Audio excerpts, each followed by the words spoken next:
सुप्रभात बच्चों। मैं आज आप लोगों को मैं सबसे छोटी हूँ जिसके कवि सुमित्रानंदन पंत हैं पढ़ाऊँगा।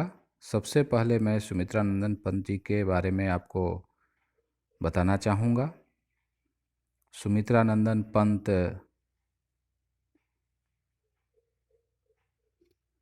का जन्म उत्तर प्रदेश के बागेश्वर जिले के कौसानी नामक ग्राम में 20 मई 1900 ईस्वी को हुआ। जन्म के 6 घंटे बाद ही उनकी माँ का निधन हो गया। उनका लालन पालन उनकी दादी ने किया। उनका नाम गोसाई दत्त रखा गया। वह गंगा दत्त पंत की 8वीं संतान थे। 1910 में शिक्षा प्राप्त करने गवर्नमेंट हाई स्कूल अल्मोड़ा गए। यहीं उन्होंने अपना नाम गोसाई दत्त से बदलकर सुमित्रानंदन पंत रख लिया। 1921 में ये महात्मा गांधी के असहयोग आंदोलन के दौरान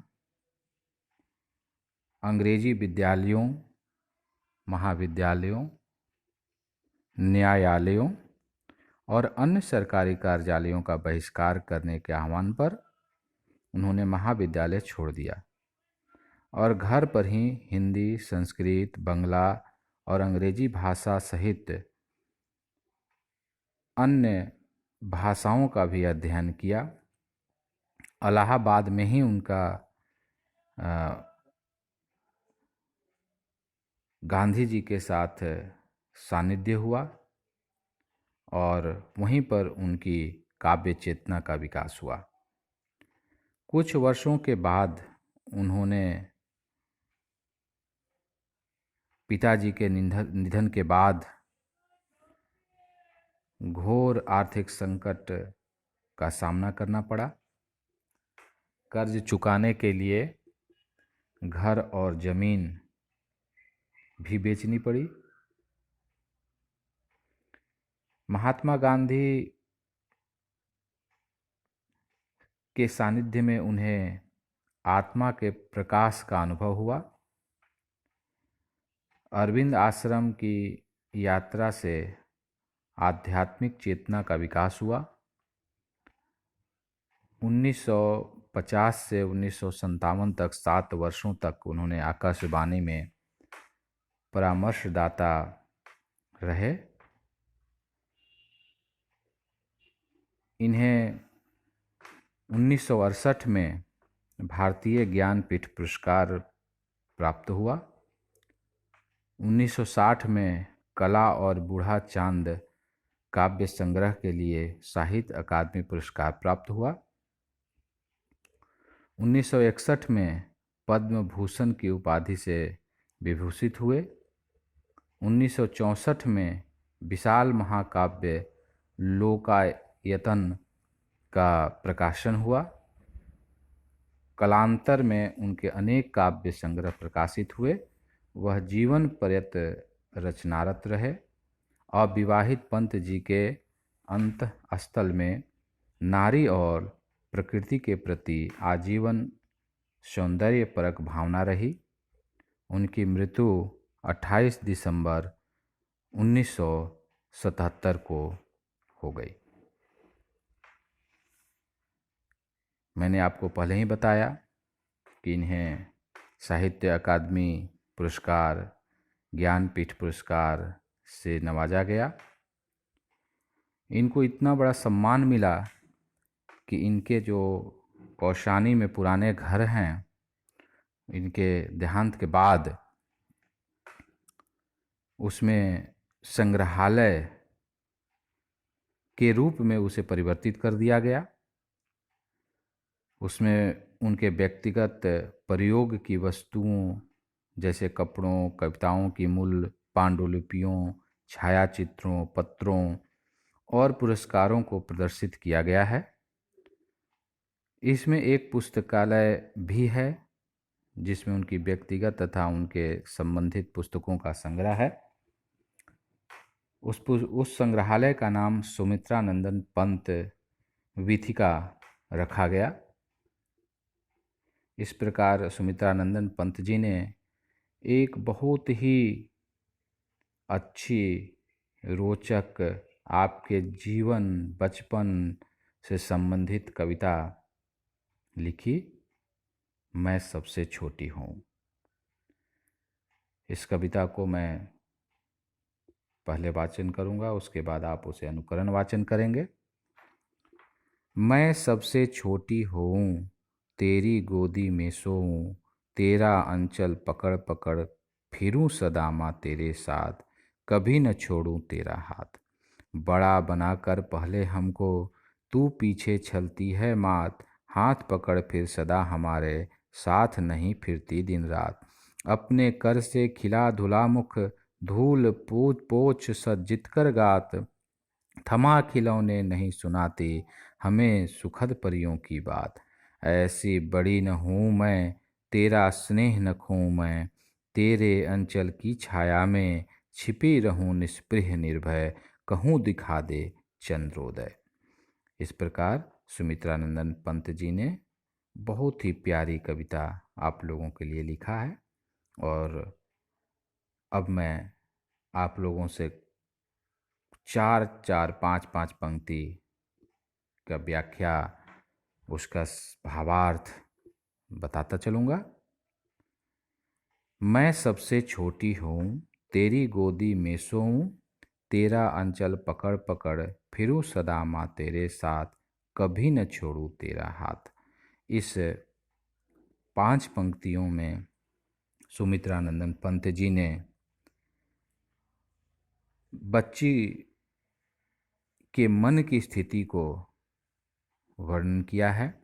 उन्होंने कहा है कि मैं सबसे छोटी हूँ, कह रहे हैं कि मैं सभी भाई बहन में सबसे छोटी हूँ, ताकि मैं तेरी गोद में सोऊं, तेरे आंचल को पकड़ पकड़ कर हमेशा इधर से उधर तेरे साथ ही घूमती रहूं, कभी तुम्हारा साथ नहीं छूटे।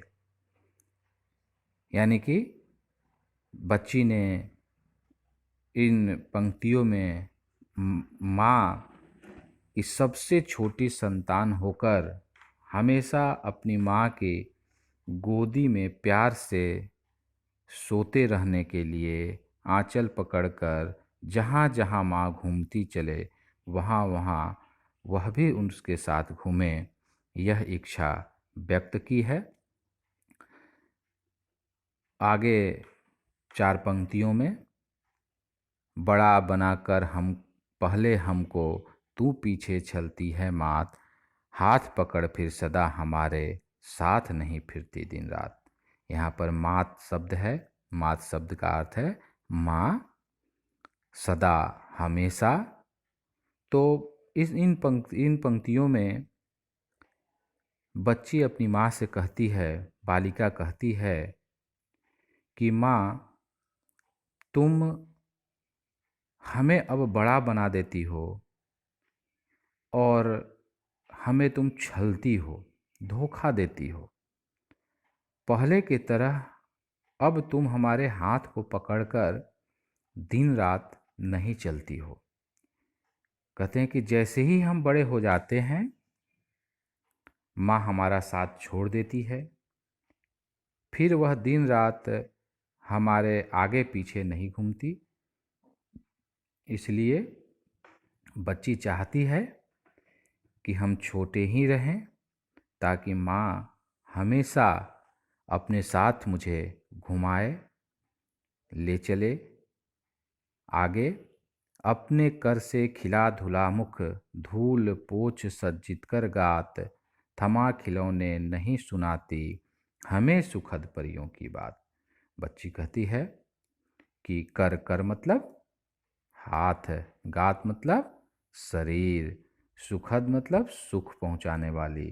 अर्थात इन पंक्तियों में बालिका कहती है कि अपने कर से खिला धुला मुख, यानी अपने हाथ से तुम मुझे खिला धुला मुख, धूल को पोंछकर, हमें सजाकर, हमारे शरीर को सजा देती हो और हमें खिलौने थमा देती हो। अब तुम हमें उन सुखद परियों की बात नहीं सुनाती हो, कहानी नहीं सुनाती हो। अर्थात इन पंक्तियों में वो कह रही है कि बड़ी होने के बाद माँ हमें अपने हाथ से नहलाती नहीं, ना ही सजाती है, ना ही खिलाती है। फिर तो माँ हमें प्यार से एक जगह बिठाकर खिलौने से नहीं खिलाती। पहले माँ क्या करती थी, उसे अपने साथ बैठाती थी और खुद भी खिलौनों से खेलती थी और उसे भी खिलाती थी। लेकिन अब वह उसे खिलौने देकर बैठा देती है कि तुम खेलो, और वह अपने कामों में लग जाती है। इस तरह से बच्ची कह रही है कि खिलौनों से नहीं खिलाती और परियों की कहानी भी नहीं सुनाती हो। पहले माँ क्या करती थी, उसे परियों की कहानी सुनाया करती थी। तो अब वह कह रही है कि माँ तुम हमें अब परियों की कहानी भी नहीं सुनाती हो। ऐसी बड़ी न हूँ मैं, तेरा स्नेह न खोऊं मैं, तेरे अंचल की छाया में छिपी रहूं निस्पृह निर्भय, कहूँ दिखा दे चंद्रोदय। चंद्रोदय, चंद्रोदय शब्द में संधि विच्छेद है। चंद्र प्लस उदय, चंद्र प्लस उदय। चंद्र का अर्थ है चंद्रमा, उदय का अर्थ है उगना, यानी चांद का निकलना, चांद का उगना। चंद्र में अ है और उदय में उ है, और अ और उ मिल करके ओ बनता है, तो चंद्रोदय हो गया। इसे आप याद रखिएगा, है ना। जब वर्ण हम लोग पढ़े थे तो आपको मैंने बताया था कि किस तरह से दो वर्ण मिल करके और बदल जाते हैं। तो इस प्रकार से यहाँ पर आप देखेंगे कि इसमें चंद्रोदय है। ये जो आप देख रहे हैं यहाँ पर, इसमें चंद्रोदय है। चंद्रोदय में संधि विच्छेद है ना। अ प्लस उ मिला, तो अ प्लस उ मिलने के बाद क्या हो गया, ओ हो गया, बन गया। तो ओ का ओकार जो है वो वहाँ पर आया हुआ है। ठीक है। अब अगले इसके भावार्थ हैं कि बच्ची कहती है, कह रही है कि ऐसी बड़ी न हूँ मैं। कह रही है अपनी माँ से कि माँ मैं ऐसी बड़ी न हूँ मैं, यानी कि करे कि हम बड़े नहीं होना चाहते हैं, मैं बड़ी न हूँ, जिससे तेरा स्नेह और प्रेम सदैव मेरे साथ बना रहे।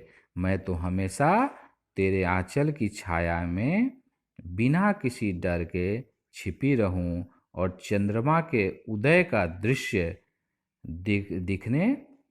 दिखाने का मैं तुमसे अनुरोध करता रहूं।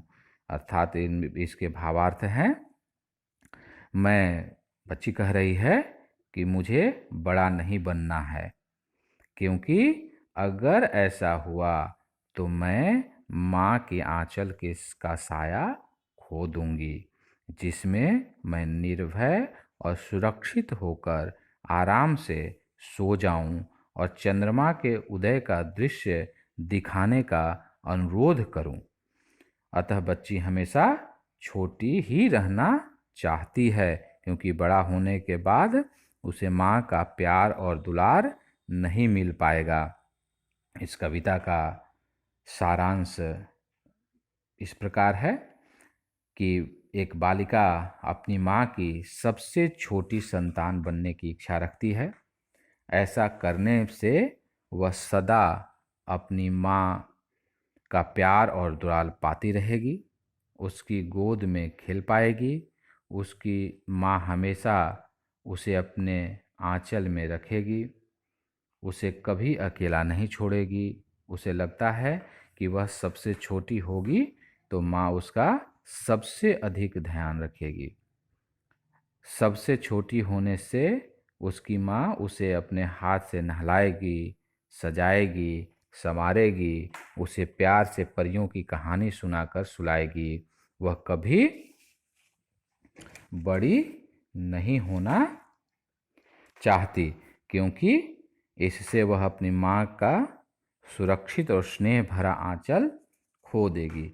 इसमें बच्चों की मनः स्थिति का वर्णन किया गया है कि इस बच्ची के माध्यम से कि किस तरह से माँ अपने बच्चों के लिए अधिक ध्यान रखती है, उसे माँ का स्नेह मिल पाता है छोटे रहने पर, लेकिन जैसे ही वह बड़े हो जाते हैं उसे माँ का स्नेह और प्यार कम हो जाता है। ख़त्म कभी नहीं होता है, कम हो जाता है, क्योंकि उसे और सारे जिम्मेदारियों का निर्वहन करना होता है। इस कविता में की जो भाषा शैली है वह खड़ी बोली है, हिंदी है, ताकि आप अच्छे ढंग से उसके समझ सकें, है ना। पकड़ पकड़ कर शब्द इसमें आए हैं, इसमें अलंकार है, बार बार इसकी एक ही शब्द की आवृत्ति हुई है, तो इसमें के कारण यहाँ पर पुनरुक्ति अलंकार है। बड़ा बनाकर, निष्पृह निर्भय, दिखा दे में एक ही वर्ण का की आवृत्ति हुई है। ब ब न न द द, जिसके कारण यहाँ पर अनुप्रास अलंकार है ना। तो इसमें अलंकार भी है, आगे की कक्षाओं में भी आप इसको पढ़ेंगे।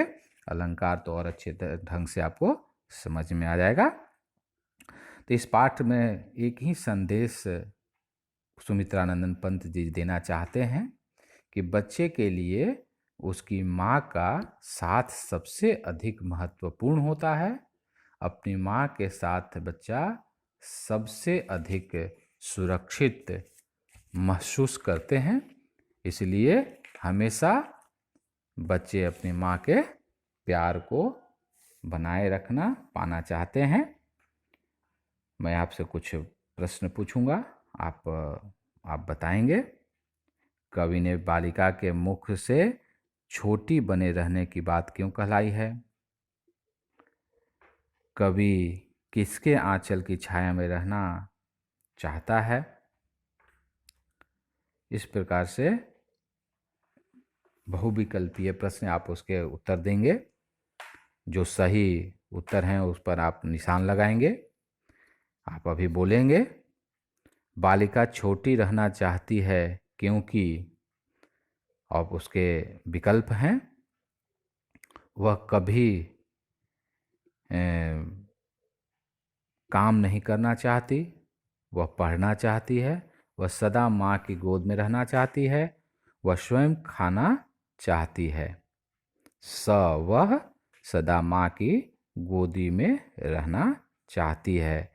छोटी बच्ची को बड़ा बनाकर माँ क्या कराती है? छोड़ देती है, छलती है, साथ नहीं रखती है, पीटती है, क्या करती है?